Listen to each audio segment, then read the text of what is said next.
WMC Action News 5's Jerry Askin has been here all day.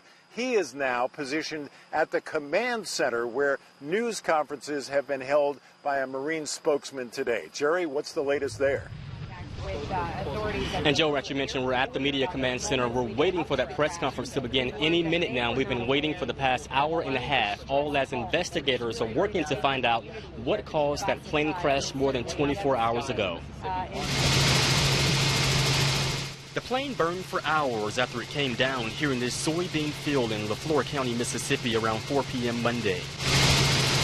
The KC-130 was en route to El Centro, California from Cherry Point, North Carolina, carrying 15 Marines and 1 Navy corpsman.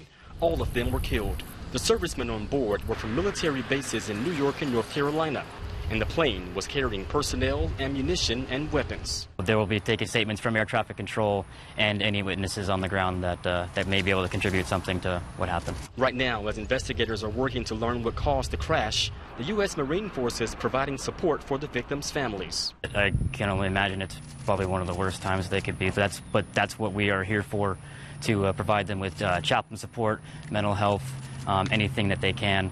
That they need. It's all part of the process. At this time, investigators are working to notify next of kin before releasing the victims' names, as tragedy sets in too for families, servicemen, and the community. We want to give those families all the time that they need during this difficult time so that they can get all the support that they need. And again, many questions, and we are still waiting to learn what caused that plane crash. We are at that media staging site waiting for the press conference to begin any minute now. We'll bring it to you live when it happens. Live in Leflore County, Mississippi, Jerry Askin, WMC Action News 5.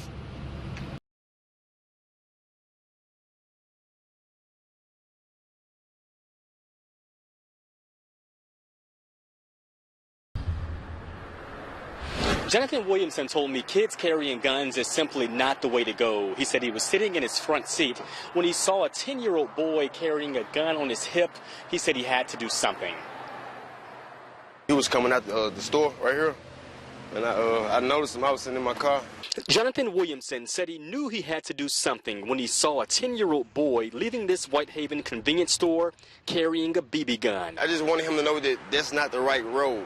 You know, it's other routes than putting a fake gun on your hip and smoking some weed at 10. Williamson was sitting in his car when he offered to buy the gun from the child. He gave me the gun. I gave him the $50, $2 and 10, and he went on about his way, and I threw the gun away. He wants our youth to know that carrying guns, real or fake, is not the way to go, especially when he says officer-involved shootings and racial tensions nationwide are high. So why did he say he had the gun? He said somebody gave it to him for protection. For the past few years, MPD has been taking a stand to take guns off the streets. Last year, during 2 buyback programs, police took 538 guns off the streets. It's personal for Williamson, who admits he's been arrested before, carrying guns unlawfully. He's turned his life around, now has a gun carry permit, and wants kids to make better choices. It just touched me as soon as I seen him. I had to do something. All I need some love. And that is why Williamson said he's now beginning a nonprofit to try and help kids make better choices. He also said he gave his number to that 10-year-old boy and said to call anytime he wants somebody to talk to. Reporting live, Jerry Askin, WMC Action News 5.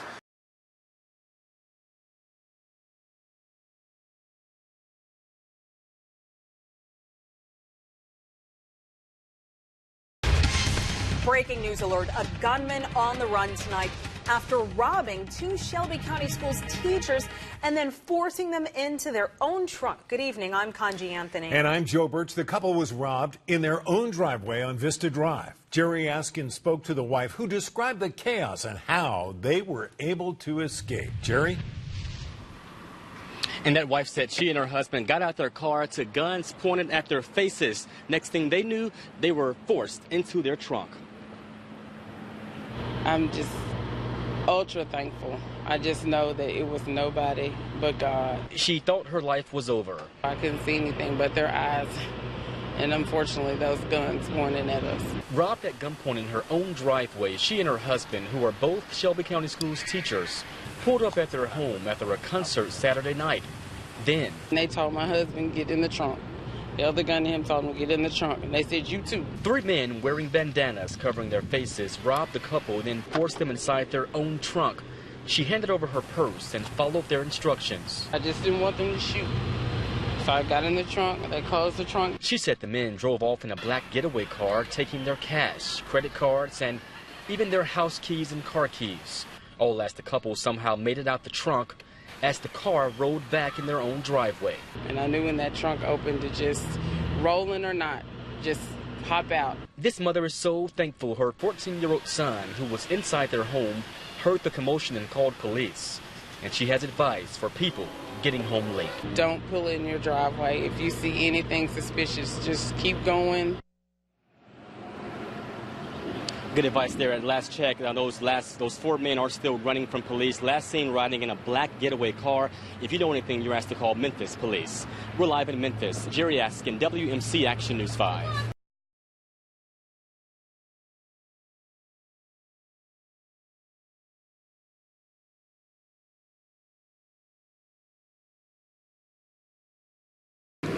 Well, Kanji, police are investigating more and more random homicides here in the city of Memphis. Now, right now, we're live at the National Civil Rights Museum, where hundreds are here gathered to pay respect to Dr. King's life and legacy.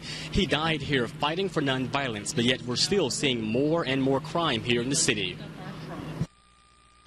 We gather here today on the anniversary of Dr. King's assassination, who lost his life fighting for, among many, nonviolence. Dr. Martin Luther King.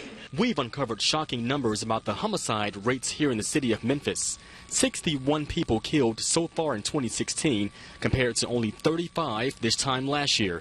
It's nearly doubled. To have a number like that is totally unacceptable. We also now know of those 61 killed in 2016, 32 of them did not know their attacker. That's more than half, according to police.